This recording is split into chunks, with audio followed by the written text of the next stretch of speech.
a cancel culture? Is there another way? Here's the new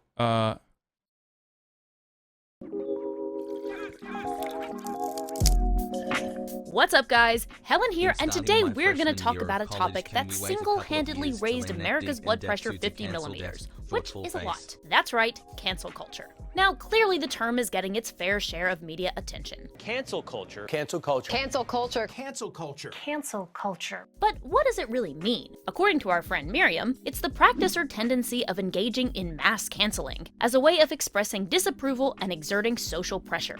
In this context, to cancel means to withdraw one's support for someone, such as a celebrity or something, such as a company, publicly and especially on social media. Simple enough, right?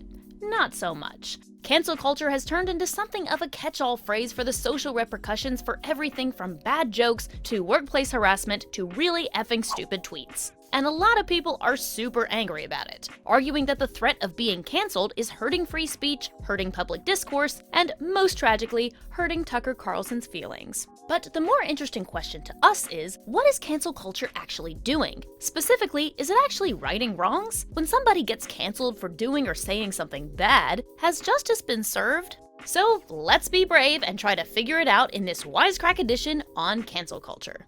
But before we get into it, here's a super casual plea. If you dig our channel, why not check out our podcast? As we like to say, they're really just YouTube videos for your ears. So go get your audio content game on with one or all three of our sublime pods. There's Show Me the Meaning, where hosts Austin, Ryan, and Raymond comb through your favorite movies in search of, as advertised, the seriously deep meaning. Or there's Culture Binge, where we explore the most urgent, fascinating, and deranged things going on in the cultural zeitgeist, with hosts Michael and Serby and special guests like yours truly. And if you stan Dan Harmon, you gotta check out The Squanch, where hosts Michael, Ryan, and friends overanalyze every new Rick and Morty episode until their brains break into the fourth dimension. You can listen to our shows on Apple Podcasts, Spotify, Stitcher, or wherever the heck you get your podcasts these days. You can also catch the live streams of each podcast here on the Wisecrack channel, so make sure you got your notifications on. And if you ever do miss an episode, you can always watch the recorded streams over at our Wisecast channel. So why haven't you subscribed yet? Seriously, just do it.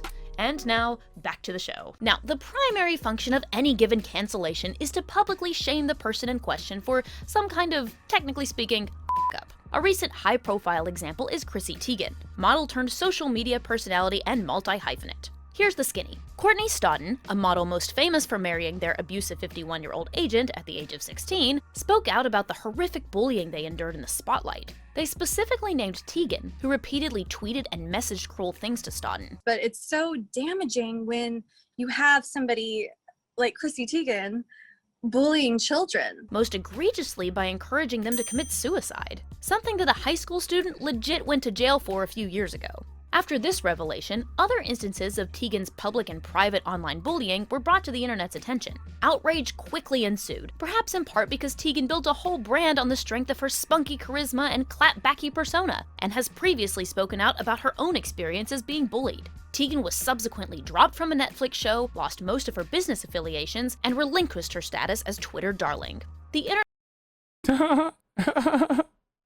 This stuff is so dumb, dude. I swear to God, cancel culture only works if you let it, okay? That's it. At Hasanabi FUI. Like, ultimately, like, it's exactly that. She's no longer the Twitter darling, okay? Why does Hasan love this mini fridge so much? Dude, I don't know why. I think it's so cute. I love having, like, I originally hated it because it fucking constantly makes noise in the background. It's always like a zzz, like a little sound in the background, but it's dope. Like, I just, boop. Got a little handle on it. It's a fussy. It's got a little fussy on it, dude. Boop. I open it up. It's like an old timey fridge, and I put a couple drinks in there. I don't know how much it is, but my mom is hearing me talk about it right now and going, ah, so you like it. Because she's the one who was like, no, you should definitely have the fridge there. Because I'm a fucking kid, okay? That's why. That's why I like it. Because I'm a fucking child. Sue me. I like how smug you look after using it. I feel like it feels good, okay? It feels like I didn't have to make an extra trip, even though I'm going to go and pee right now. internet pylon predictably dominated social media for days, and Tegan went offline to reflect on her misdeeds. As has become typical for a cancelee, she returned a month later with an online apology that, predictably, seemed to provoke more anger. In it, she apologizes for causing harm by being a self-proclaimed troll, and reflects on what it's like to be publicly shamed for being a massive asshole, only to return to Instagram later to lament her status as part of the cancelled club, and so the saga continues. While a Tegan-style public shaming wasn't possible until digital hell on earth was invented in 2009, America is no stranger to public shaming for various infractions, as journalist John Ronson recounts in his book So You've Been Publicly Shamed. He notes that, dating back to our Puritan forefathers, our country has a delightfully sadistic history of using public punishment like stocks and whippings for crimes as small as adultery, blasphemy, and, our favorite, erecting a maypole when it wasn't May Day. It's like getting the death penalty for leaving your Christmas tree up in January. Eventually, public shaming type punishments mostly disappeared because the practices were deemed too brutal. Prison, or of course the death penalty, became more prominent because, you know, prison or death is better than being humiliated in front of your neighbors. But in recent years, Ronson argues, public shaming has returned with the force not seen since colonial times. With the interconnectedness of the internet, once private infractions like bullying or hate speech can become instantly public. But instead of being shamed by your small town, you're shamed by the whole freaking world. Now, obviously, Chrissy Teigen experiencing a Twitter takedown is not equivalent to a Puritan woman being whipped for coveting her neighbor's boner. However, both are excellent examples of something called retributive justice. In his defense Sorry, that's such a... I'm sorry. of it, legal scholar Joseph Weiler explains that retributive justice is based on society's desire to mete out deserved punishment for the commission of offenses against laws which define and protect the freedom of its members. That is... It's also not the same because, like, people are yelling at... 17 months. People are yelling at Chrissy Teigen over, like, something that's bad versus, like, whatever the fuck that example is. Like, you didn't really do anything bad, you know what I mean? Like, the witch hunts weren't bad because they were, like, murdering... I mean, I don't believe in capital punishment, but, like, let's say they were murdering people who had done murders themselves. The witch hunts were bad because they were murdering people who were just like, oh, you're a witch, Happy dude, birthday. because you're, you know, you're kind of hot. And you're a woman.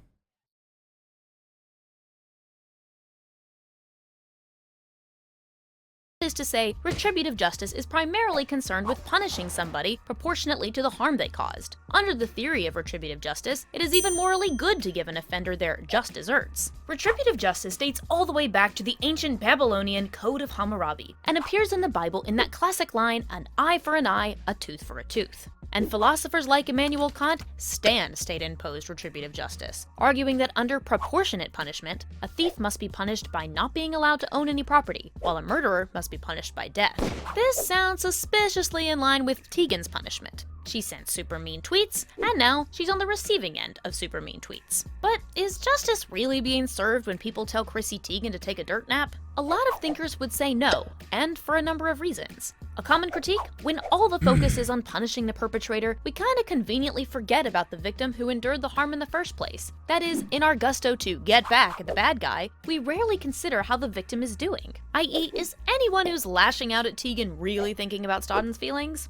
What's more, retributive justice has almost no concern with facilitating accountability. That is, with having the perpetrator take responsibility for their actions, offer an explanation for their mistakes. Yes, cancel culture, or the way that Americans engage in cancel culture, is inherently draconian. Absolutely. Without a doubt. 100%.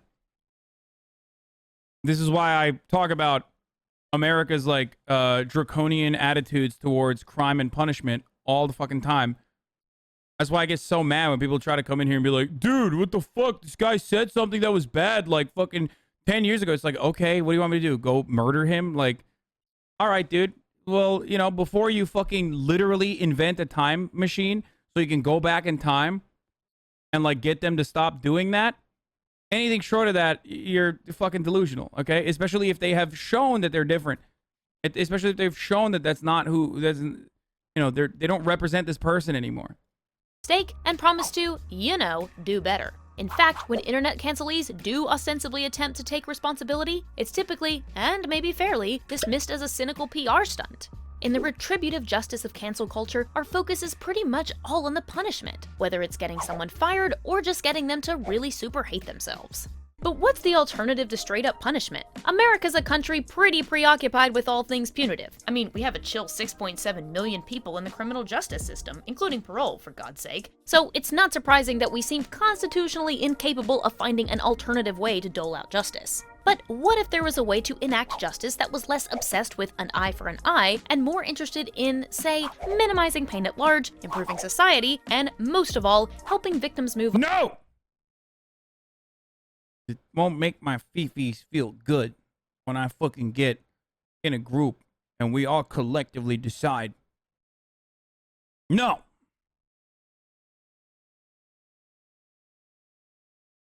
This analysis is kind of funny and ironic because it's pointing out the problem with cancel culture is something that conservatives love. It's not, because I always talk about this, right? Like, cancel culture is a universal concept. Conservatives engage in it probably more than liberals do, even though all of the coverage of it comes from one side, where it's like conservatives pointing the finger and saying, oh, only liberals do canceling. Like, dude, what the fuck are you talking about? Like, liberals do it all the time too, don't get me wrong. But like, there's a reason why conservatism is associated with like free speech, free speech, free speech. We love free speech. While even during like the Trump era, where they constantly talked about free speech, free speech, free speech, free speech, they literally were fucking responsible for the overwhelming majority of books being canceled, or rather, it's being taken off like the reading list in schools and shit like that. You know, they did that for LGBT books. Like, all right, you can't learn about homosexuals. While they were talking about fucking how this is 1987 George Orwell Animal Factory Animal Crossing, brother. They're literally in the process of trying to cancel CRT. They don't even know what the fuck CRT is, and they're trying to cancel it. They did this with Colin Kaepernick. It's not, you could say cringe take, but I'm sorry. You might be Lyric's mom, but I fucked your mom, okay?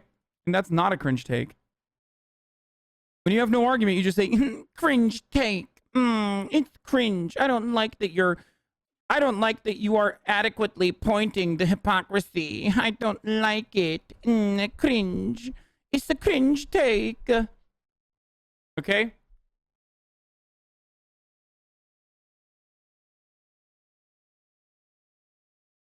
Yeah, you can say I'm cringe, but I'm right.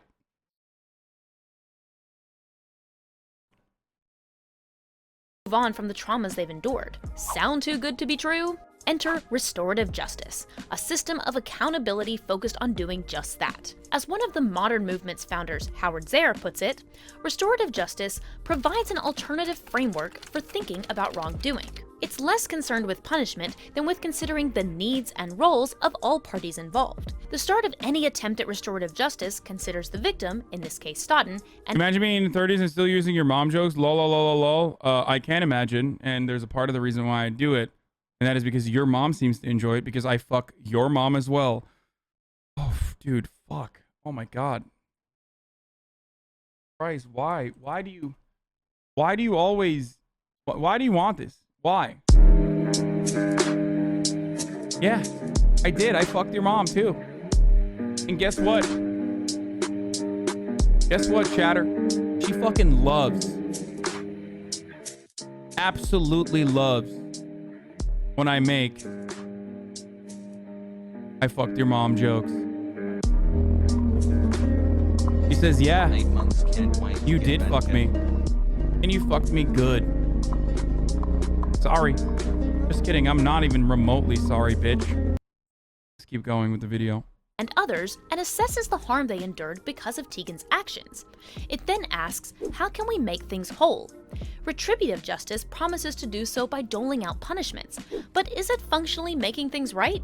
Proponents of restorative justice would probably say, nah. Importantly, restorative justice distinguishes between the idea of punishment and consequences. That is, between forcing the perpetrator to suffer and forcing the perpetrator to face up to what they did and try to make things right. In this way, it centers responsibility, accountability, and the wrongdoer's obligations to their community in healing the harm done. So in the case of Chrissy Teigen, the question would be less, how do we make Teigen suffer, and more, how do we make things right by Stodden and facilitate their recovery from this painful period of their life? To that end, restorative justice often includes a face-to-face meeting between victim and offender, who are often joined by family or community members. At these meetings, the victim is given time to ask questions and to state the harms inflicted. It's also an opportunity for the perpetrator to take responsibility and give an apology. From there, the offender is often assigned specific obligations tailored. How can you make a thing right if you killed the person? Their families.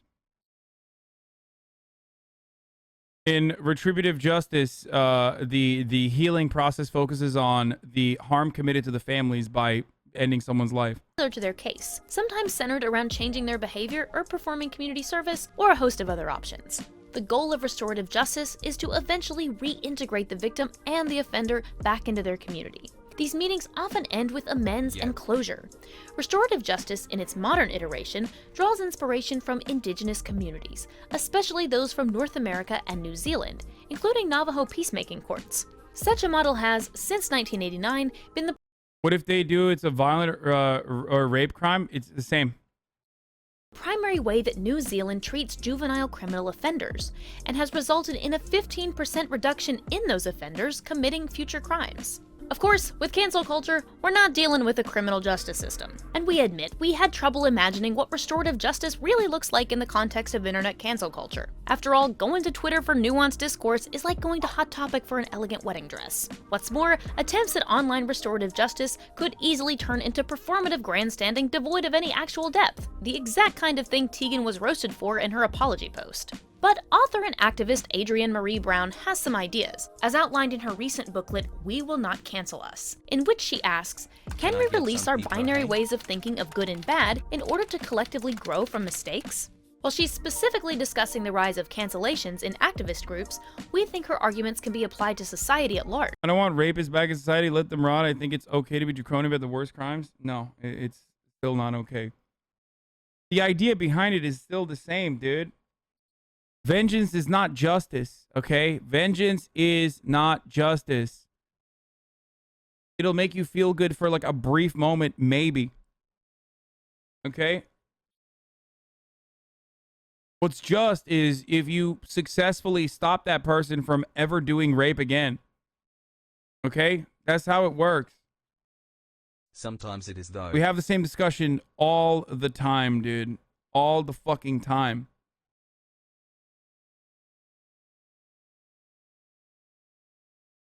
What if it's not about vengeance, but about keeping people safe? What? How are you keeping people safe?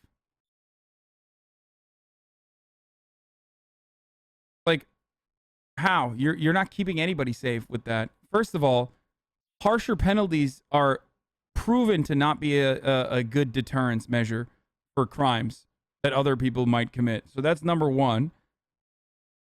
The best way to tackle crime is by tackling the material conditions, the underlying material conditions that create violent crime and crime in general. It's absolutely cringe how amazing your takes are. I am Lyric's mom. Thank you. See, restorative justice right there. He just restored itself.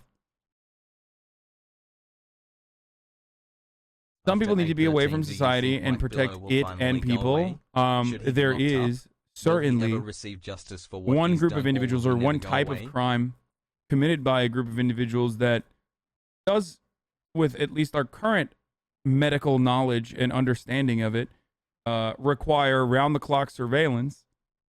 Okay? Criminally violent psychopaths are that group of individuals. That doesn't mean we should be like literally being like, oh, you're a psychopath. There you go. You're branded. You're always going to be fucking seen as a, you know, as an enemy.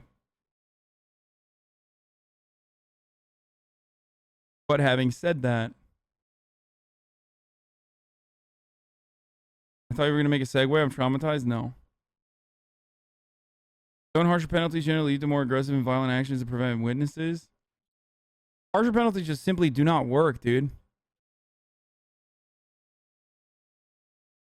What about crimes such as rape and sexual assault? Doesn't that transcend class? Like rich white men do rape all the time? Okay, something that people don't understand is like, I'm not saying we shouldn't charge criminals. Like, I'm not saying abolish all laws, okay? I'm not even saying that like we have to abolish prisons in its entirety. There's always still going to be, at least with our current medical knowledge, okay, as much as science allows it, there's always still going to be fucking people that do shit that is impossible to comprehend. Okay?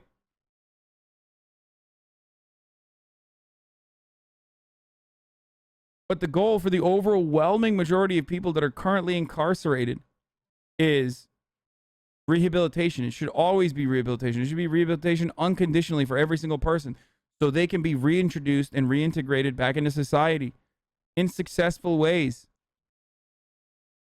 Like,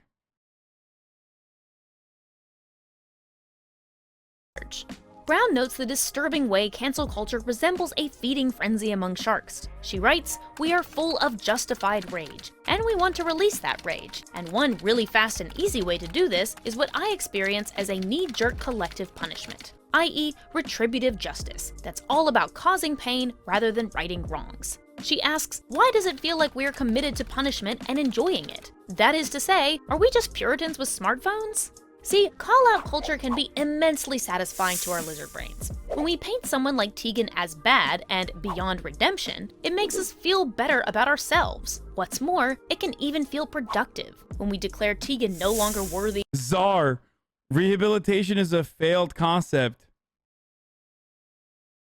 Yeah, I think Russians do feel that way about you, Czar. Of a public platform and expunge her from our culture, it can feel like we're cleansing society of a major ill. But Said Czar. are we? According to Brown, cancel culture is predicated on the assumption that problems like violence and sexism and racism stem from individual violent people or sexist or racists. She argues that, more accurately, these social ills come from society at large. The oppressive instincts are baked into our larger communities rather than resulting from individual bad apples. That is to say, when someone does or says something racist on Twitter.com, it's not like they made up racism in a vacuum. Don't get us wrong, personal responsibility absolutely plays a role. But these types of tweets are also symptomatic of the racism that permeates our entire society and has ever since Columbus got lost and showed up uninvited on our shores. Following this train of thought, Brown explains, we won't end the systemic patterns of harm by isolating and picking off individuals. Given this reality, she explains, canceling someone for saying something racist doesn't solve racism, and if anything, can distract from the huge structural issues that make people think and say racist things in the first place. As she writes, we are all connected to each other at our best and our worst.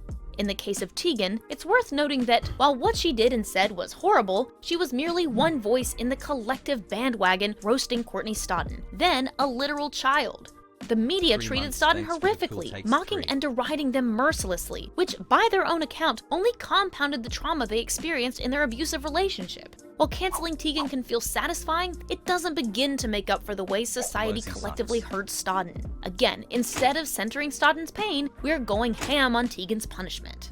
In this vein, Brown takes restorative justice a step further. She argues that restoring things to the flawed way they were before isn't enough. We need to transform them via what she and others call transformative justice. Now, if you're thinking all this sounds a bit woo-woo, it's worth looking at how restorative justice actually functions in criminal justice systems. The results can be inspiring. Consider one New Zealand defender who burglarized 2 houses and made amends with his victims through a group conference, did community service, and earned back the money he stole by saving $50 a week. The victims were so impressed by his dedication that they told him to keep the money for his new baby rather than return it. Similar results and similar closure have even occurred in cases of murder, where victims' families have actually befriended the perpetrator after restorative justice efforts brought them together. Of course, there's no criminal justice system on Twitter, but there are examples of a restorative justice model working online, and one has to do with your favorite TV creator, Dan Harmon, who was accused in 2018 of making literally the fucking, like, Dan Harmon's case is basically like the fucking, I don't know how to describe it. Like, what he did And the way he atoned for it is it should be written in fucking books, okay?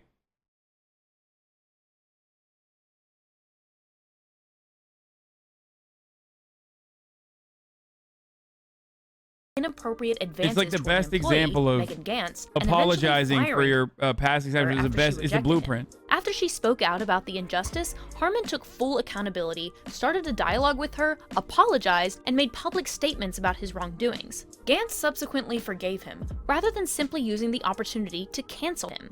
And Harmon genuinely used the opportunity to learn, grow, and promise to do better. Harmon and writer Jessica Gao even started a podcast dedicated to exploring racism and sexism in the comedy writing world. So hey, progress? While this is a good example, it required the willingness of all parties involved, the person accused of wrongdoing to step up and take accountability, the victim to be willing to listen, and the internet collectively being willing to give Harmon another shot. Which definitely had nothing to do with the fact that he's responsible for some of the best television of our time. So is there a world where what happened with Dan Harmon could happen with Chrissy Teigen? Maybe, but we're not gonna bet on it. It seems for restorative justice to regularly work in the digital world, it would practically require everyone on the internet to magically agree, which, yeah, we don't see that happening.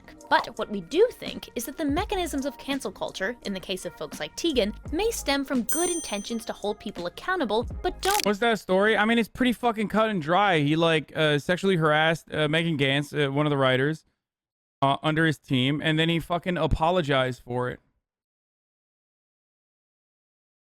And she accepted his apology.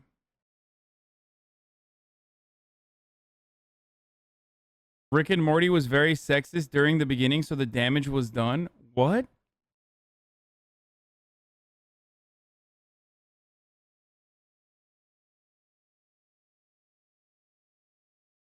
The fuck? What damage, you jackass? What?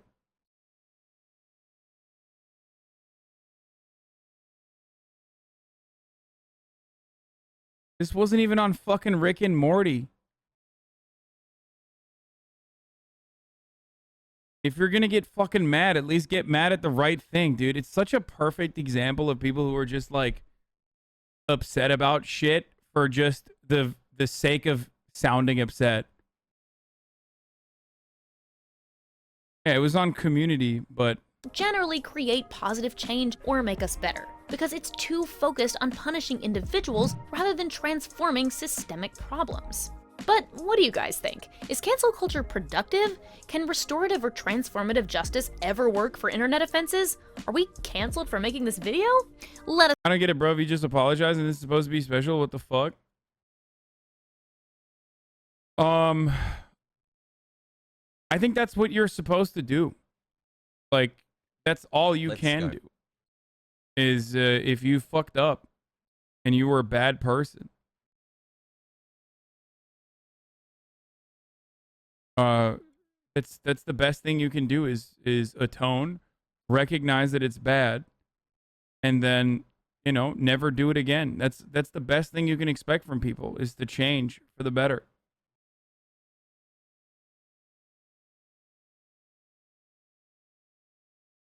You know what I mean?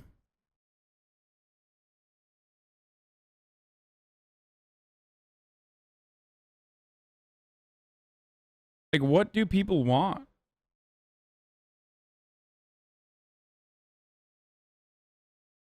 Blood, I guess.